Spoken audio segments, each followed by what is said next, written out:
गुजरात में आसमान से बरस रही है आफत और दूसरी किश्त इसकी शुरू हो चुकी है। 2 दिन के ब्रेक के बाद फिर से तबाही और बर्बादी का वैसा ही मंजर देखने को मिल रहा है। पहले तूफान बिपरजॉय ने कहर ढाया था और अब मॉनसून गुजरात को झटके दे रहा है। बारिश की वजह से अलग अलग हादसों में 5 लोगों की जान जा चुकी है।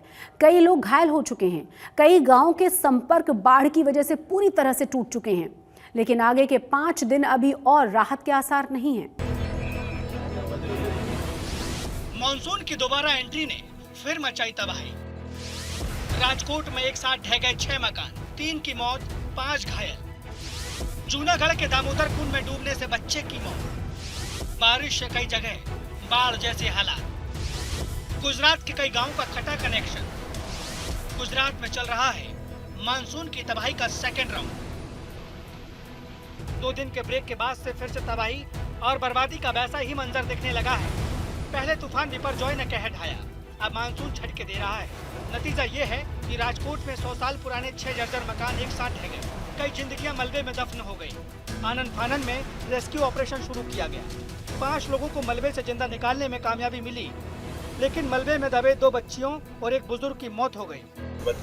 તમામ નગરપાલિકાની ટીમ, સેવાભાવી સંસ્થાઓ અને આસપાસના લોકો સાથે મળી અને તમામ લોકોનું રેસ્ક્યુ કરવામાં આવ્યું. એમાંથી તમામ લોકોને અત્યારે સિવિલ હોસ્પિટલ ખાતે લાવવામાં આવ્યા છે અને એમાંથી 3 વ્યક્તિઓના અત્યારે મૃત્યુ થયા છે.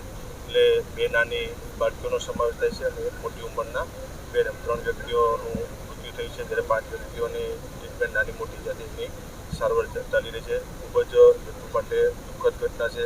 મારી સંવેદના વ્યક્ત કરું છું અને એ પરિવારની સાથે મારી સંવેદના છે. અત્યારે ને બીજી વધારાની ટ્રીટમેન્ટ જે 5 લોકો છે એની અત્યારે એક્સરેથી લઈને ટ્રીટમેન્ટ જે સિવિલ ખાતે ચાલી રહી છે.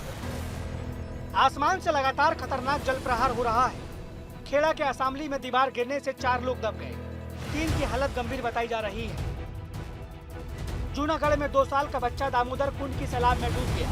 हालांकि बरसात के मौसम में यहाँ न आने की एक औपचारिक चेतावनी जारी की जाती है, लेकिन मानवदार से जूनागढ़ घूमने आया एक परिवार इस खतरे से वाकिफ नहीं था। अपने मासूम बच्चे को खोकर परिवार बदहवासी की हालत में है। अरावली जिले के ग्रामीण इलाकों में तेज हवा के साथ भारी बारिश हो रही है। मोडासा के माता सुलिया, अमलाई, झालोदार सहित ग्रामीण इलाकों में बारिश से मौसम सुहाना है, लेकिन कच्चे पक्के मकानों में रहने वाले लोग बारिश की बरसती बूंदों से डरे हुए हैं। उत्तर गुजरात के आनंद में आधी रात से मूसलाधार बारिश हो रही है। बारिश के कारण गणेश चौकड़ी, चौकसी बाजार, गामड़ी बाट, अमूल डेयरी रोड इलाकों में पानी भर गया है। आनंद, विधाननगर, करमसद में बारिश के पानी से सड़कें जलमग्न हो गई है। भारी बारिश के कारण कई इलाकों में बिजली गुल है। मोडासा में हो रही भारी बरसात पहले किसानों के लिए राहत की खबर लेकर आती है, लेकिन अब आफत साबित हो रही है।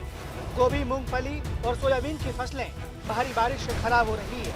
नुकसान की आशंका से घबराए किसान सरकार से मुआवजे की उम्मीद कर रहे हैं। सड़कों के जलमग्न होने के कारण यहाँ कई गांवों का संपर्क भी एक दूसरे से कट गया है। सुरेंद्र नगर में लगतर लीलापुर रोड पर रेलवे अंडरपास के नीचे इतना पानी भर गया कि स्कूल की बस ही फंस गई। मौसम विभाग के मुताबिक पूरे गुजरात में मौसम का सितम अगले 5 दिनों तक जारी रहेगा। करीब करीब हर एक जिले में इन 5 दिनों में मध्यम से तेज बारिश होगी। अगले 5 दिन में पूरे गुजरात में मोस्ट प्लेसेस में बारिश होने का संभावना है। पूरे गुजरात स्टेट को बारिश मिलेगी, लेकिन कहीं कहीं जगहों में भारी से अति भारी बारिश मिल सकता है और अगले 5 दिन के लिए भारी से अति भारी बारिश मिलने का संभावना है। गुजरात रीजन में, सौराष्ट्र कच्छ में भी भारी से अति भारी बारिश मिलेगी, लेकिन कभी कभी आइसोलेटेड प्लेसेस में एक्सट्रीमली हेवी रेन ऑल्सो होने का संभावना है। मानसून की बारिश तो सभी जगह होगी, लेकिन दक्षिण गुजरात और सौराष्ट्र पर मौसम की मार सबसे ज्यादा पड़ेगी। इन इलाकों को अभी कुछ दिन और मानसून की तबाही का सामना करना पड़ेगा। आज तक ब्यूरो। बारिश, बाढ़ और लैंडस्लाइड के ट्रिपल अटैक से लोग मुश्किल में दिख रहे हैं। सैलाब में लग्जरी कार भी तिनके की तरह बहती हुई नजर आ रही है। कई बाइक डूब गई हैं, कई ट्रैक्टर ट्रॉली नदी में समा चुकी हैं और सड़कों पर सैलाब ने डेरा जमाया हुआ है, तो कई जगह सड़क जमींदोज हो चुकी हैं।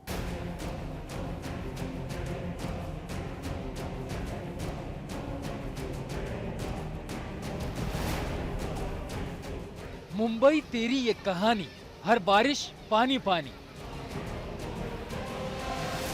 लगातार बारिश और उसके बाद जल जमाव ने दौड़ती भागती मायानगरी की रफ्तार पर ब्रेक लगा दिया। मुंबई में बारिश के बाद सड़क धंसने की जो तस्वीर आई, लग रहा है जैसे किसी फिल्म का सीन हो। देखिए सड़क धंसने के बाद कैसे कार गुलाठी मार रही है। सड़क का ये पाताल लोक मुंबई के चूना भट्टी इलाके में नजर आया, जहां कई गाड़ियां जमींदोज हो गई। पूरे मामले में एक ही बात अच्छी रही कि किसी की जान को नुकसान नहीं पहुंचा। मुंबई के अंधेरी सबवे और खार सबवे में हर साल पानी भर जाता है। जगह जगह बारिश के बाद सड़कों पर गड्ढे नजर आ रहे हैं। पता नहीं गड्ढों के बीच सड़क है या सड़कों के बीच गड्ढे।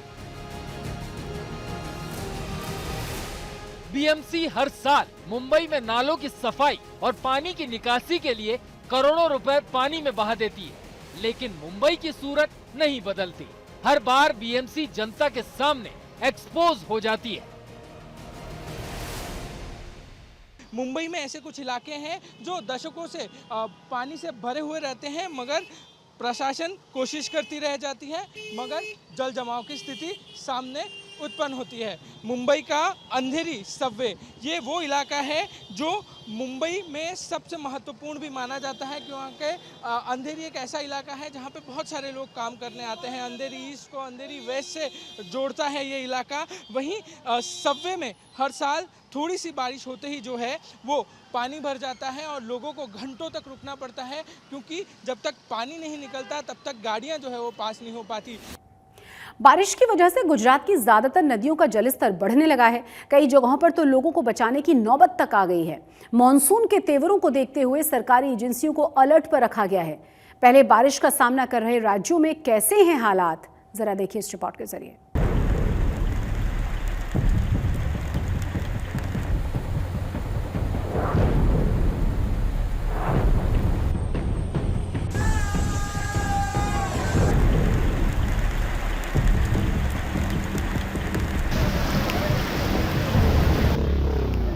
बारिश में कहीं डूबी सड़कें, कहीं डूब गई गाड़ियां।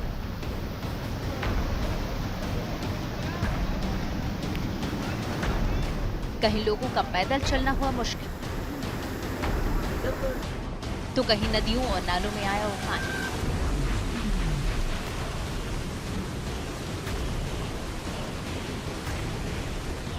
एक हफ्ते पहले पूरे देश को कवर करते ही मॉनसून ने जो असर दिखाना शुरू किया, उसकी बानगी भर है ये तस्वीर जो देश के अलग अलग राज्यों से आई है। इस वक्त कश्मीर से लेकर कन्याकुमारी तक मॉनसून के बादल फुल रफ्तार से बरस रहे हैं। चाहे पहाड़ी राज्य हों या फिर मैदानी राज्य, भारी बारिश के चलते हालात कमोबेश एक जैसे ही बने हुए हैं। ये तस्वीरें गुजरात के आनंद और खेड़ा की हैं, जहां चंद घंटों की बारिश ने इन शहरों की सूरत बदल कर रखी। शहर की ज्यादातर सड़कें और अंडरपास बारिश के पानी से लबालब भर गई। कहीं गाड़ियों की रफ्तार थम गई, तो कहीं पानी में फंसी गाड़ी का रेस्क्यू करना पड़ा। ये यहाँ पे श्रेयस सिनेमा के पास में अंडरपास है, ओवरब्रिज का, रेलवे का, उसके अंदर पानी भर गया था और ये 4 लोग थे, अहमदाबाद से निकले थे पीच सर्कल जाने के लिए, और उनकी गाड़ी जो है हुंडई कंपनी की वरना गाड़ी थी, उसमें 4 लोग सवार थे। इनको आइडिया नहीं है और ये लोग पानी में गाड़ी डाल दिए, उसकी वजह से फंस गए थे। और हम लोगों की एक टीम आई यहाँ पे रात को लगभग 1:30 पौने 2 बजे के आसपास, और 4 लोगों को सही सलामत निकाला है। गुजरात ही नहीं, महाराष्ट्र, उत्तर प्रदेश और कर्नाटक के भी कुछ हिस्सों में भारी बारिश हो रही है। जगह जगह लोगों को रेस्क्यू करना पड़ रहा है। बारिश का ये दौर अभी अगले कुछ दिनों तक जारी रहने का अनुमान है। ऐसे में बहुत ज्यादा जरूरी होने पर ही लोग अपने घरों से निकले और नदी, नालों और झरनों से दूर रहें, ताकि सैलाब के संकट का सामना न करना पड़े।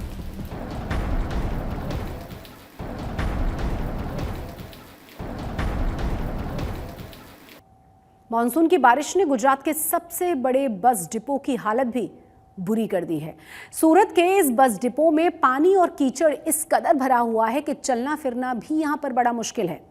देखते हैं यहां से हमारे संवाददाता संजय सिंह की ग्राउंड रिपोर्ट।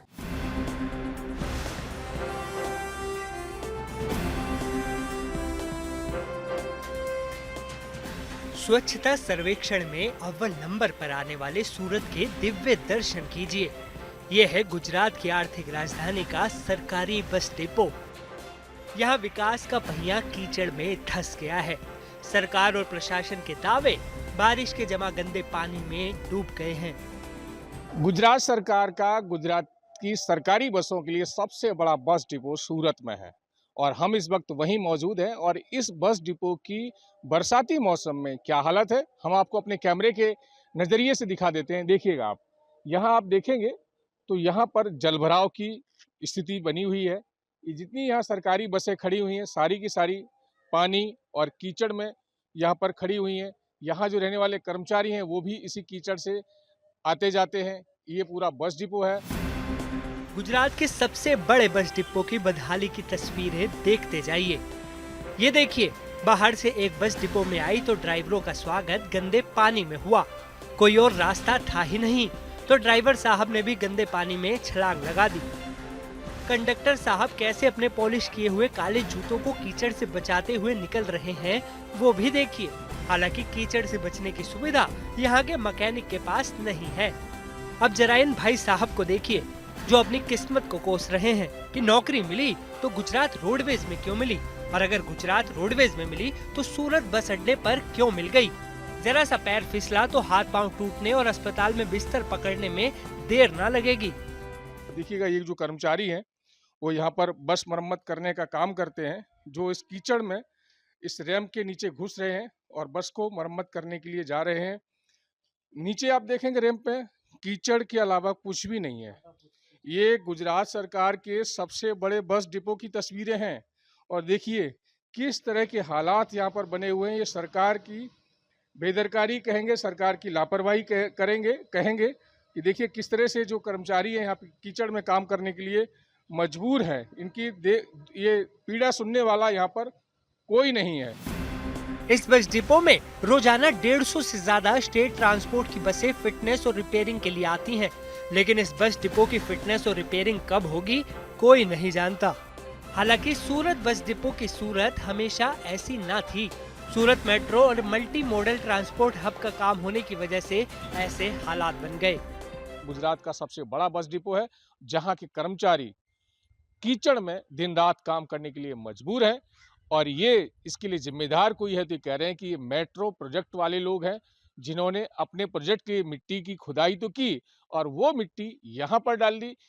बस डिपो के अधिकारियों ने मेट्रो के अधिकारियों को बार बार लिखित रूप में दिया कि मानसून की बरसात आने वाली है तो इस मिट्टी को हटाया जाए, लेकिन मेट्रो के अधिकारियों के कानों पर जूं तक नहीं रेंगी। नतीजा ये है कि यहाँ के जो कर्मचारी हैं अब कीचड़ और पानी में काम करने को मजबूर हैं। संजय सिंह राठौड़, सूरत, आज तक। गुजरात में आम आदमी पार्टी को कांग्रेस ने झटका दिया है। गुजरात में आम आदमी पार्टी के उपाध्यक्ष मनोज गुप्तानी समेत 5 बड़े नेता कांग्रेस में शामिल हो गए हैं। गुजरात कांग्रेस के अध्यक्ष शक्ति सिंह गोहिल ने सभी को पार्टी की सदस्यता की शपथ दिलाई। आम आदमी पार्टी छोड़कर जाने वाले नेता हैं मनोज गुप्तानी, अहमदाबाद शहर के उपाध्यक्ष रमेश वोरा, महासचिव SK परगही, अजय चौबी और पराग पांचाल। इससे पहले आम आदमी पार्टी के वशराम सगाठिया अपने 50 समर्थकों के साथ कांग्रेस में शामिल हो चुके हैं। नवसारी लव जिहाद मामले में एक बड़ा अपडेट सामने आया है। नवसारी की बेटी के साथ अन्याय करने वाला आसिम शेख की मदद करने वाला हिंदू दोस्त रौनक पटेल अब पुलिस की गिरफ्त में आ चुका है। रौनक की गिरफ्तारी के साथ ही आरोपी आसिम पर कानून का शिकंजा पूरी तरह से कस गया है। नवसारी के लव जिहादी पर कसा कानून का शिकंजा। आरोपी आसिम शेख का हिंदू दोस्त भी पुलिस के हत्थे चढ़ा है। रौनक पटेल ने की थी आरोपी को बचाने की कोशिश। पुलिस दिलाएगी नवसारी की बेटी को पूरा इंसाफ। नवसारी के खेरगांव में एक दिन पहले जो हुआ वो अभूतपूर्व था। सड़कों पर हुजूम उमड़ा था।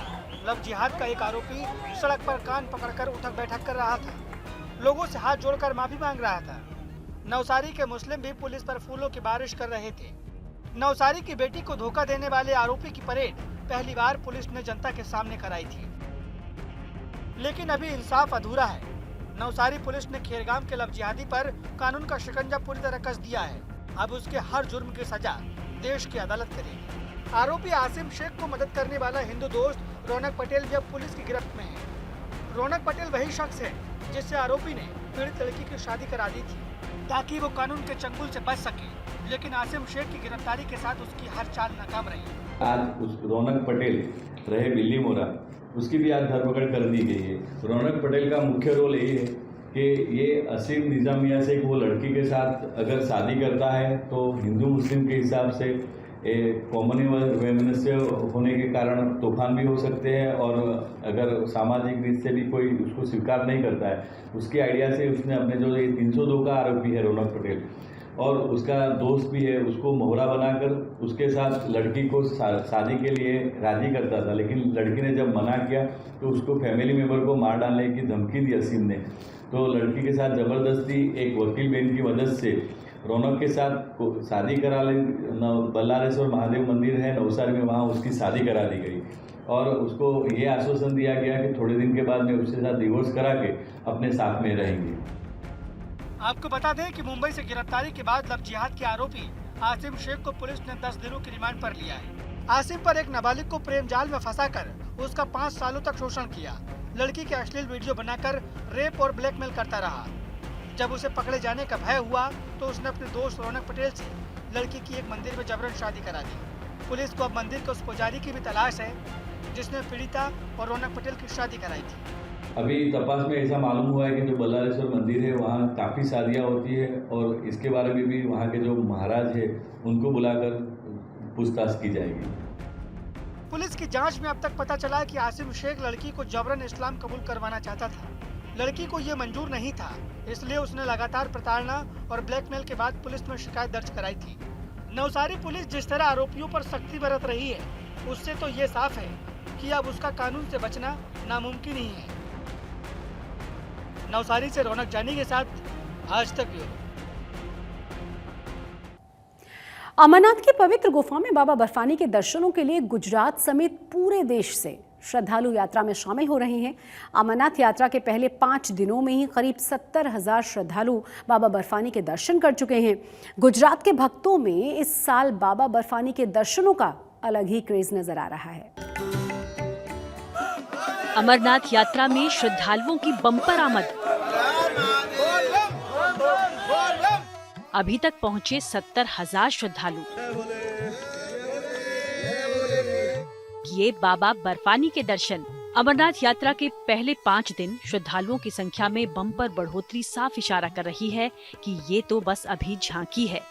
बाबा बर्फानी के दर्शन के लिए श्रद्धालु बालटाल और पहलगाम के पारंपरिक रूट को अपनाते हुए अमरनाथ यात्रा कर रहे हैं।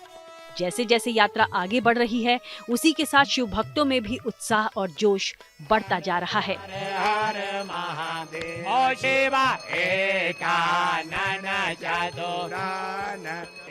गुफा में शिवलिंग के सामने खड़े होकर भोले बाबा की आरती में शामिल होने का सपना जैसे भक्तों का पूरा हो रहा है। पवित्र गुफा के इस दिव्य माहौल से देश दुनिया के श्रद्धालुओं के लिए सुबह और शाम लाइव आरती हो रही है।